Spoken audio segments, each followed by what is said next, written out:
So I was reading a report on the HoloNet today.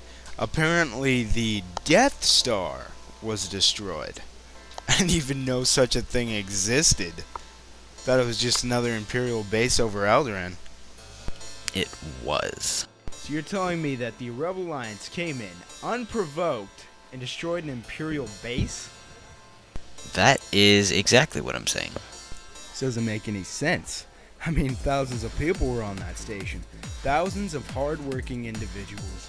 Stormtroopers with families, pilots. Everything. Not to mention it took millions, if not billions of credits. Our credits to build it. You know, that's just the way rebels handle things. They take the most logical solution to any problem and do the exact opposite. They simply could have left the station as it was. Sure, it was another base of operations for the Empire, but in the meantime the rebels could be manufacturing a station of their own. Maybe above Yavin or somewhere, take tactical control over the neutral sectors of the galaxy, and work from there instead of standing idly by watching the Empire build their forces. I mean, come on, it's just logical. Well, you have me there. Hell, I was even thinking about joining the Imperial Navy. Good pay, good benefits, you know, get my life on track when some shit like this happens. Damn Rebel Alliance. And on top of all that, Alderaan was destroyed. I mean, come on. Yeah, I had a discussion with someone the other day. They said Alderaan was destroyed by the Death Star. How in the hell would they do that? One space station capable of obliterating an entire planet? I don't believe it. Now an entire rebel force coming in and destroying some major cities on Alderaan, that I can believe.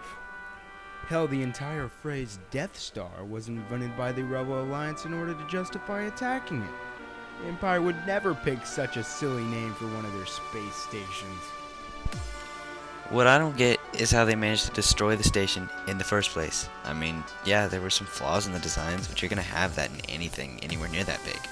I would imagine that there would be some kind of heavy defense in front of that exhaust port that they would have to go through. Yeah, not just that even, but who in the right mind would design a station with that big of a flaw? I'm certain that they were thinking at the time of construction that, hey, no one is going to fire directly at this 2-meter wide exhaust port. Apparently, somehow they did. You know, I just don't believe it. We don't have the whole story, I just know it. I'm not sure what happened, but there is absolutely no way that one X-Wing came in, fired at that exhaust port, and destroyed the entire station. Well, there's a lot more patience for me to treat around here because of it, so I'm not complaining. How? That station exploded clean. No way anyone could have survived. Station's gone, yeah. But the rebels provoked the Empire by attacking their station, so there are more and more battles happening galaxy-wide now, therefore more wounded people, therefore more business. The station exploding was just a catalyst. The Empire's leaving people alive after being provoked? Well, yeah.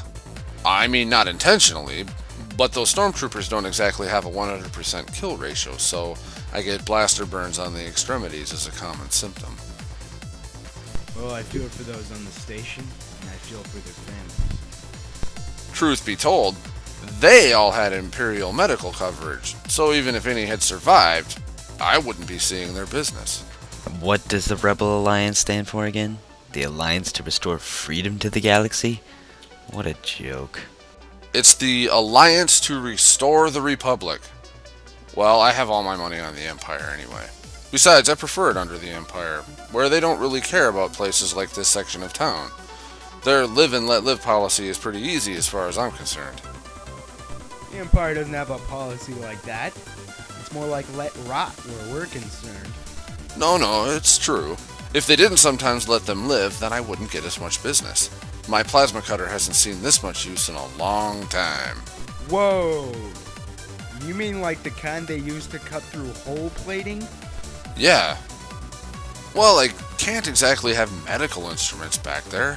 If Corsac or the Empire comes back there... Yeah, we know. The only conclusion is practicing medicine without a license. Do these poor saps come in with the knowledge of your BYOA policy? You know, that brings up an interesting point. I could use some help holding folks down for the inevitable amputation. 5 credits for a minute's work. Each!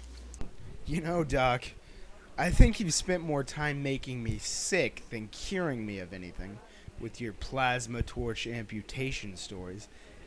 I don't think I can handle holding these meat bags down for you to practice your medicine. 6 credits per body. Yeah, the phrase body really reassures me of your care for your patients. And make it 8 credits. Done. And a discount on services rendered. Okay, but not retroactive. Oh, God!